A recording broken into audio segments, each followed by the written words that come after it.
और जो हमें मिला है वो एटम बम है। अगर आपके पास सबूतों का एटम बम है तो उसका परीक्षण तुरंत कर डालिए। मैं तो राहुल जी से यही कहूंगा कि जल्दी से जल्दी एटम बम फोड़ दीजिए, विलंब मत कीजिए। निर्वाचन कमिशन को राहुल गांधी को टार्गेट पर एक कड़ा जवाब देले राजनाथ सिंह। गतकाली निर्वाचन कमिशन भोट चोरी करुथिबा अभियोग आनिथिले राहुल। कहिथिले भोट चोरीर प्रमाण आमे जोगाड़ करि सारिछु, जो दिन खुलासा करिबु से दिन आटम बम फुटिबो। राहुल को दाबी को मिछ बोली कहिले राजनाथ। एभली मिछ अभियोग लगाइबा राहुल गांधी को चिराचरित गुण। जदि आटम बम अछि तेबे तुरंत फुटांतु बोली आह्वान देले राजनाथ। मैं लाइटली नहीं बोल रहा हूं, मैं 100% प्रूफ के साथ बोल रहा हूं, ठीक है। और आप सबको पता लग जाएगा, जैसे ही हमने ये रिलीज किया पूरे देश को पता लग जाएगा कि इलेक्शन कमीशन वोटर चोरी करा रहा है। किसके लिए करा रहा है? किसके लिए करा रहा है? बीजेपी के लिए करा रहा है। ओपन एंड शट है, नो क्वेश्चन। हमें मध्य प्रदेश में सस्पिशन था, लोकसभा में सस्पिशन था, महाराष्ट्र में वो थोड़ा आगे गया, स्टेट लेवल पे हमें लगा कि यहां पे चोरी हुई है। वोटर एडिशन हुआ था, 1 करोड़ वोटर्स ऐड हुए थे।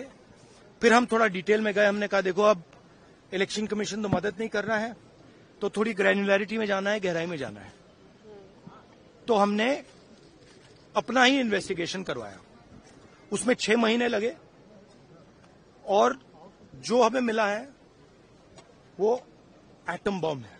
साथियों, केंद्रीय चुनाव आयोग ने बिहार के चुनाव की तैयारियां जोर शोर से शुरू कर दी हैं और इसके अंतर्गत उन्होंने बिहार में SIR स्पेशल इंटेंसिव रिवीजन की शुरुआत की है। इस देश में इस तरह की एक्सरसाइज चुनाव आयोग द्वारा यह पहली बार की जा रही है, ऐसा नहीं है, पहले भी की गई है। मगर देखा जा रहा है कुछ राजनीतिक दल SIR को लेकर जनता को गुमराह करने की कोशिश कर रहे हैं और वह गलत राजनीति कर रहे हैं। यह बहुत ही दुर्भाग्यपूर्ण है। अभी आज के ही समाचार पत्र में मैंने एक खबर पढ़ी है, राहुल जी कहते हैं कि चुनाव आयोग वोट चोरी कर रहा है, सीधे सीधे आरोप लगाया है। जबकि चुनाव आयोग भारत की एक ऐसी संवैधानिक संस्था है, बहनों भाई, इसमें कहीं दो मत नहीं है, जिसकी एक अपनी साख है, जिसकी एक अपनी विश्वसनीयता है। चुनाव आयोग जैसे संवैधानिक संस्था पर अनर्गल आरोप लगाना नेता प्रतिपक्ष को किसी भी सूरत में मैं मानता हूं कि शोभा नहीं देता। कांग्रेस पार्टी के हाथों में 1975 में संविधान की हत्या करने का खून लगा हुआ है। इमरजेंसी 1975 में लागू हुई थी। संविधान के साथ कैसा क्रूर मजाक किया गया। मैं समझता हूं कि भारत का एक एक जागरूक नागरिक अच्छी तरह से परिचित है। उनके मुंह से ऐसे निराधार और उल्टे बयान ये शोभा नहीं देते हैं।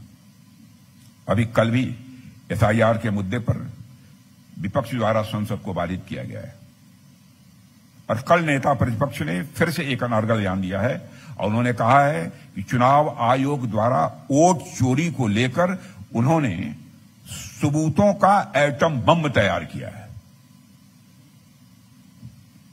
जो उनके पास है और किसी के पास नहीं है। ऐसा एटम बम उन्होंने तैयार किया है जो कि वह केवल उनके पास है और किसी के पास नहीं है।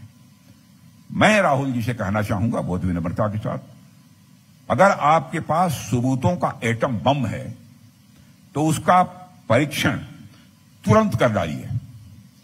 एटॉमिक टेस्ट तुरंत हो जाना चाहिए। सारे सबूत जनता के सामने रखिए, सारे सबूत जनता के सामने रखिए। मगर सच्चाई यह है कि उनके पास न कोई तथ्य है, न सबूत है। सनसनीखेज बातें करना उनकी पुरानी आदत है। साथियों, आप लोगों को संभवतः यह याद भी होगा, इसके पहले भी राहुल गांधी जी ने इस तरह का बयान दिया था और जिस दिन वो बोलेंगे भूचाल आ जाएगा। एक बार और बयान दिया था उन्होंने, जिस दिन मैं बोलूंगा उस दिन भूचाल आ जाएगा। जब वो बोले तो खोदा पहाड़ निकली चूहिया। मैं तो राहुल जी से यही कहूंगा कि जल्दी से जल्दी एटम बम फोड़ दीजिए, विलंब मत कीजिए, बस अपने आप को संतुलित और सुरक्षित रखिए।